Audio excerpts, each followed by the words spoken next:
ಆ ಜಿಲ್ಲೆಯಲ್ಲಿರೋ ವಸತಿ ಶಾಲೆಯಲ್ಲಿ ಸಿಕ್ಕಾಪಟ್ಟೆ ಅವ್ಯವಸ್ಥೆ.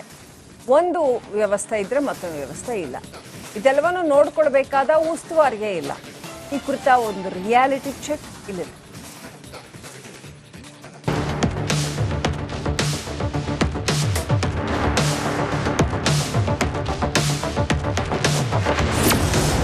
ವಸತಿ ಶಾಲೆಯಲ್ಲಿ ಮಕ್ಕಳಿದ್ರು, ಕೊಠಡಿಗಳಿಲ್ಲ. ಬಾಲಕಿಯರಿದ್ರು, ಮಹಿಳಾ ವಾರ್ಡನ್ ಇಲ್ಲ. ಒಂದ್ ಕಡೆ ಬಾಡಿಗೆ ಕಟ್ಟಡದಲ್ಲಿರುವಂತಹ ಸುಂದರವಾದ ವಸತಿ ಶಾಲೆ, ಮತ್ತೊಂದು ಕಡೆಗೆ ಓದು ಬರಹದಲ್ಲಿ ನಿರತವಾಗಿರುವಂತಹ ವಿದ್ಯಾರ್ಥಿಗಳು. ಅಲ್ಲಲ್ಲಿ ಅಳವಡಿಸಲಾಗಿರುವಂತಹ ಸಿಸಿ ಕ್ಯಾಮೆರಾಗಳು. ಇದು ಕೊಡಗು ಜಿಲ್ಲೆಯ ವಿರಾಜಪೇಟೆಯಲ್ಲಿರುವಂತಹ ಮೊರಾರ್ಜಿ ದೇಸಾಯಿ ವಸತಿ ಶಾಲೆ.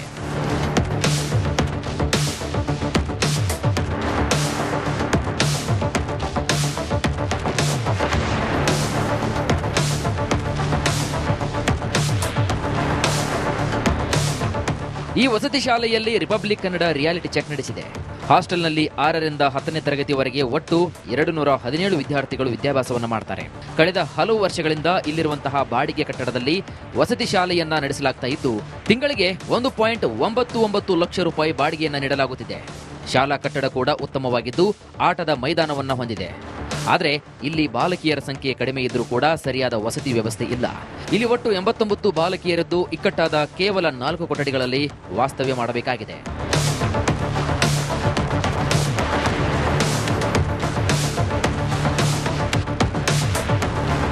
ಅಲ್ಲದೆ ಬಾಲಕಿಯರ ವಸತಿ ನಿಲಯಕ್ಕೆ ಒಬ್ಬರು ಮಹಿಳಾ ವಾರ್ಡನ್ ಅವಶ್ಯಕತೆ ಇದ್ರೂ ಕೂಡ ಇದುವರೆಗೂ ನೇಮಕವಾಗಿಲ್ಲ.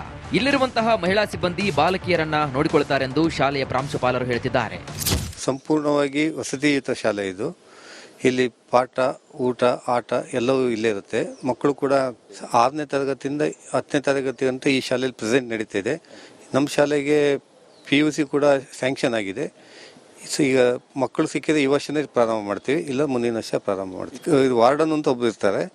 ಇಲ್ಲಿ ನಮ್ಮಲ್ಲಿ ಕಾಯಂ ವಾರ್ಡನ್ ಅಂತ ಯಾರು ಬಂದಿಲ್ಲ ಇನ್ನು. ಈಗ ನಮ್ಮಲ್ಲಿ ರೊಟೇಷನ್ ಪ್ರಕಾರ 6 ತಿಂಗಳಿಗೆ ಇಲಾಖಾ ನಿಯಮದ ಪ್ರಕಾರ ಒಬ್ಬೊಬ್ಬರಿಗೆ ಹಾಕೊಡ್ತಾ ಇದೀವಿ. ಈಗ 6 ತಿಂಗಳಾದ್ಮೇಲೆ ಚೇಂಜ್ ಆಗ್ತಾ ಇರ್ತದೆ ಸರ್. ಇನ್ನು ಶಾಲೆ, ವಸತಿ ನಿಲಯ ಸೇರಿದಂತೆ ಎಲ್ಲೆಡೆ ಸಿಸಿ ಕ್ಯಾಮೆರಾಗಳನ್ನು ಅಳವಡಿಸಲಾಗಿದೆ. ನೂತನ ಕಟ್ಟಡ ನಿರ್ಮಾಣಕ್ಕೆ ಟೆಂಡರ್ ಕರೆಯಲಾಗಿದ್ದು, ಸದ್ಯದಲ್ಲಿಯೇ ಕಾಮಗಾರಿ ಆರಂಭವಾಗುತ್ತೆ ಅಂತಿದ್ದಾರೆ ಅಧಿಕಾರಿಗಳು. ಪ್ರತಿ ತಿಂಗಳು ನಾವು ಅದರ ಮೀಟಿಂಗ್ ಅನ್ನ ಮಾಡ್ತೀವಿ. ಹೆಣ್ಮಕ್ಳನ್ನ ಕೂರಿಸ್ಕೊಂಡು ಮೀಟಿಂಗ್ ಅನ್ನ ಮಾಡ್ತೀವಿ. ಅವರಿಗೆ ಸ್ವಚ್ಛತೆಯ ಬಗ್ಗೆ ಮತ್ತೆ ಅವರ ಪರ್ಸನಲ್ ಹೈಜೀನ್ ಬಗ್ಗೆ ಎಲ್ಲ ಮಾಹಿತಿಯನ್ನ ಕೊಡ್ತೇವೆ. ಹಾಗೆ ಈ ಶಾಲೆಯಲ್ಲಿ ಅವ್ರಿಗೇನಾದ್ರೂ ತೊಂದರೆಗಳಾಗ್ತಿದ್ಯಾ ಅನ್ನೋದ್ರ ಬಗ್ಗೆನೂ ಮಾಹಿತಿಗಳನ್ನ ತಗೊಳ್ತೀವಿ. ಆಮೇಲೆ ಅದನ್ನ ಪ್ರಾಂಶುಪಾಲರ ಗಮನಕ್ಕೆ ತಂದು ನಾವು ಅದಕ್ಕೆ ಪರಿಹಾರವನ್ನು ಕೂಡ ನೀಡ್ತಾ ಇದ್ದೀವಿ ಸರ್. ಹಾಗೆ ಅವ್ರಿಗೆ ಇನ್ನೂ ನಮಗೆ ಹೇಳ್ಕೊಳ್ಳಿಕ್ಕೆ ಆಗದೆ ಇರುವಂತಹ ಏನಾದರೂ ಸಮಸ್ಯೆ ಇದ್ರೆ ನಾವು ಸಜೆಷನ್ ಬಾಕ್ಸ್ ಅನ್ನು ಕೂಡ ಗರ್ಲ್ಸ್ ಹಾಸ್ಟೆಲ್ ಅಲ್ಲಿ ಇಟ್ಟಿದ್ದೀವಿ.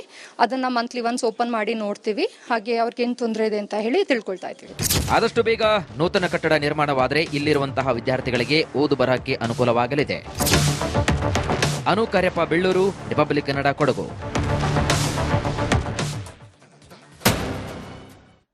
ಆ ಜಿಲ್ಲೆಯಲ್ಲಿರೋ ವಸತಿ ಶಾಲೆಯಲ್ಲಿ ಸಿಕ್ಕಾಪಟ್ಟೆ ಅವ್ಯವಸ್ಥೆ.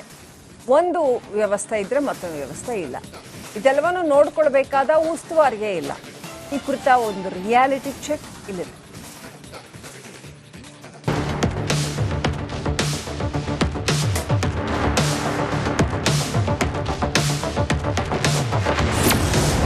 ವಸತಿ ಶಾಲೆಯಲ್ಲಿ ಮಕ್ಕಳಿದ್ರು, ಕೊಠಡಿಗಳಿಲ್ಲ. ಬಾಲಕಿಯರಿದ್ರು, ಮಹಿಳಾ ವಾರ್ಡನ್ ಇಲ್ಲ. ಒಂದ್ ಕಡೆ ಬಾಡಿಗೆ ಕಟ್ಟಡದಲ್ಲಿರುವಂತಹ ಸುಂದರವಾದ ವಸತಿ ಶಾಲೆ, ಮತ್ತೊಂದು ಕಡೆಗೆ ಓದು ಬರಹದಲ್ಲಿ ನಿರತವಾಗಿರುವಂತಹ ವಿದ್ಯಾರ್ಥಿಗಳು. ಅಲ್ಲಲ್ಲಿ ಅಳವಡಿಸಲಾಗಿರುವಂತಹ ಸಿಸಿ ಕ್ಯಾಮೆರಾಗಳು. ಇದು ಕೊಡಗು ಜಿಲ್ಲೆಯ ವಿರಾಜಪೇಟೆಯಲ್ಲಿರುವಂತಹ ಮೊರಾರ್ಜಿ ದೇಸಾಯಿ ವಸತಿ ಶಾಲೆ.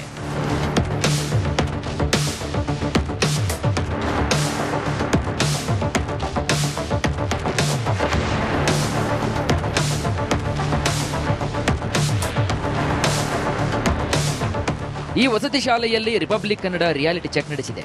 ಹಾಸ್ಟೆಲ್ನಲ್ಲಿ 6ರಿಂದ 10ನೇ ತರಗತಿವರೆಗೆ ಒಟ್ಟು 217 ವಿದ್ಯಾರ್ಥಿಗಳು ವಿದ್ಯಾಭ್ಯಾಸವನ್ನು ಮಾಡ್ತಾರೆ. ಕಳೆದ ಹಲವು ವರ್ಷಗಳಿಂದ ಇಲ್ಲಿರುವಂತಹ ಬಾಡಿಗೆ ಕಟ್ಟಡದಲ್ಲಿ ವಸತಿ ಶಾಲೆಯನ್ನ ನಡೆಸಲಾಗ್ತಾ ಇದ್ದು, ತಿಂಗಳಿಗೆ 1.99 ಲಕ್ಷ ರೂಪಾಯಿ ಬಾಡಿಗೆಯನ್ನ ನೀಡಲಾಗುತ್ತಿದೆ. ಶಾಲಾ ಕಟ್ಟಡ ಕೂಡ ಉತ್ತಮವಾಗಿದ್ದು, ಆಟದ ಮೈದಾನವನ್ನ ಹೊಂದಿದೆ. ಆದರೆ ಇಲ್ಲಿ ಬಾಲಕಿಯರ ಸಂಖ್ಯೆ ಕಡಿಮೆ ಇದ್ರೂ ಕೂಡ ಸರಿಯಾದ ವಸತಿ ವ್ಯವಸ್ಥೆ ಇಲ್ಲ. ಇಲ್ಲಿ ಒಟ್ಟು 89 ಬಾಲಕಿಯರದ್ದು ಇಕ್ಕಟ್ಟಾದ ಕೇವಲ 4 ಕೊಠಡಿಗಳಲ್ಲಿ ವಾಸ್ತವ್ಯ ಮಾಡಬೇಕಾಗಿದೆ.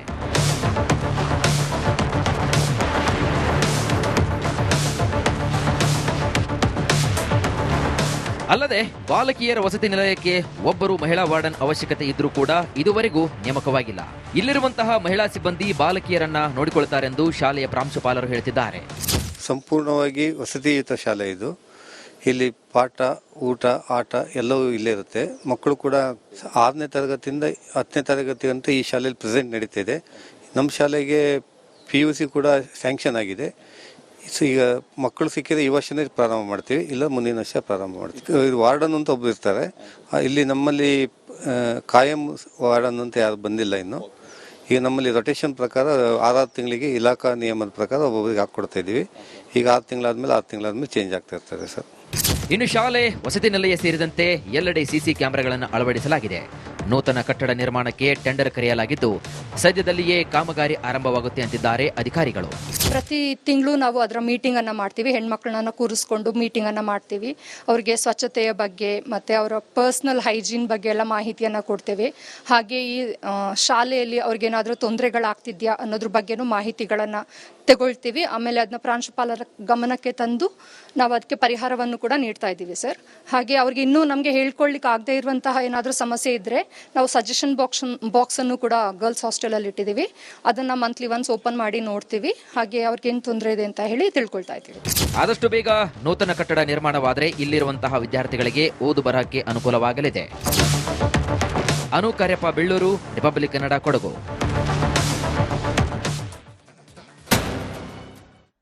ಆ ಜಿಲ್ಲೆಯಲ್ಲಿರೋ ವಸತಿ ಶಾಲೆಯಲ್ಲಿ ಸಿಕ್ಕಾಪಟ್ಟೆ ಅವ್ಯವಸ್ಥೆ. ಒಂದು ವ್ಯವಸ್ಥೆ ಇದ್ರೆ ಮತ್ತೊಂದು ವ್ಯವಸ್ಥೆ ಇಲ್ಲ. ಇದೆಲ್ಲವನ್ನು ನೋಡ್ಕೊಳ್ಬೇಕಾದ ಉಸ್ತುವಾರಿಯೇ ಇಲ್ಲ. ಈ ಕುರಿತ ಒಂದು ರಿಯಾಲಿಟಿ ಚೆಕ್ ಇಲ್ಲಿದೆ.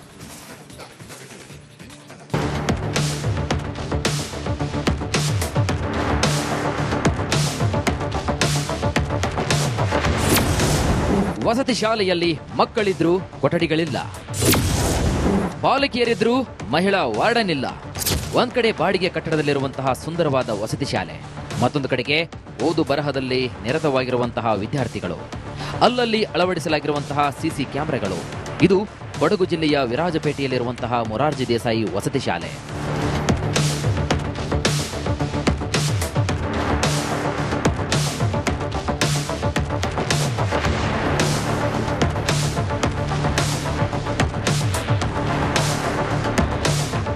ಈ ವಸತಿ ಶಾಲೆಯಲ್ಲಿ ರಿಪಬ್ಲಿಕ್ ಕನ್ನಡ ರಿಯಾಲಿಟಿ ಚೆಕ್ ನಡೆಸಿದೆ.